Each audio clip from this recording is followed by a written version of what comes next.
బాలీవుడ్ నటుడు సునీల్ మరో pan India చిత్రంతో కీలక పాత్రలో కనిపించనున్నారు. మలయాళంలోని యాంటనీ వర్గీస్ హీరోగా పాల్ జార్జ్ దర్శకత్వంలో తెరకెక్కుతున్న యాక్షన్ థ్రిల్లర్ కట్టలాన్ లో సునీల్ మారి అనే శక్తివంతమైన పాత్రలో నటిస్తున్నట్లు చిత్ర నిర్మాణ సంస్థ క్యూబ్ ఎంటర్టైన్మెంట్స్ అధికారికంగా వెల్లడించింది. ఈ మేరకు తమ ఇన్స్టాగ్రామ్ ఖాతాలో సునీల్ క్యారెక్టర్ పోస్ట్ ను విడుదల చేసింది.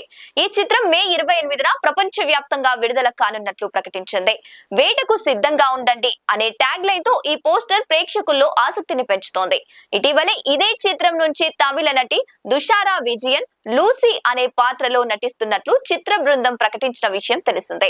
వీరితో పాటు కబీర్ దుహాన్ సింగ్ ఎడ్డీగా, పార్థ్ తివారీ రాబీగా నటిస్తున్నారు. ముఖ్యంగా పుష్ప చిత్రంలో మొగిలేసు పాత్రలో గుర్తింపు తెచ్చుకున్న రాజు తిరందాసు మారి 95 అనే పాత్రలో కనిపించనుండటం విశేషం. ఈ చిత్రానికి తొలుత కాంతార 2 ఫేమ్ అంజనీష్ లోక్నాథ్ ను సంగీత దర్శకుడిగా ప్రకటించిన ఆ తర్వాత అనూహ్యంగా కేజీఎఫ్ ఫేమ్ రవి బస్సూరును తీసుకున్నారు.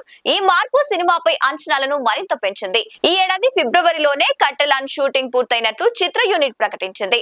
వాస్తవానికి మే 14న విడుదల చేయాలని భావించిన కొన్ని కారణాలతో విడుదల తేదీని మే 28కి మార్చారు. గతంలో ఈ చిత్ర నిర్మాణ సంస్థ షూటింగ్ సమయంలో జరిగిన ఓ కారు ప్రమాదానికి సంబంధించి వీడియోను విడుదల చేసి ప్రాణాలకు తెగించి పనిచేసే స్టంట్ మెన్ల ధైర్యానికి నివాళులర్పించడం అందరి ప్రశంసలు అందుకుంది.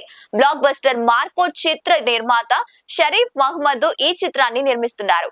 పాల్ జార్జ్, జాబీ వర్గీసు, జెరో జాకబ్ కలిసి ఈ చిత్రానికి కథ అందించారు. యాంటనీ వర్గీస్ కు జోడిగా రజీషా విజయన్ నటిస్తుండగా రపారు బేబీ జీన్, జగదీష్ సిద్దిక్ వంటి ప్రముఖులు ఇతర కీలక పాత్రలో నటిస్తున్నారు. ఇక రెనాట్ డైవో సినిమాటోగ్రఫీ అందిస్తుండగా షమీర్ మహమ్మద్ ఎడిటింగ్ బాధ్యతలు నిర్వహిస్తున్నారు. భారీ తారాగణం, ప్రముఖ టెక్నీషియన్లతో రూపొందుతున్న ఈ పాన్ ఇండియా చిత్రంపై ప్రేక్షకుల్లో భారీ అంచనాలు నెలకొన్నాయి. లైక్ చేయండి, షేర్ చేయండి, సబ్స్క్రైబ్ చేయండి. మరిన్ని వీడియోల కోసం బెల్ సింబల్ పై క్లిక్ చేయండి.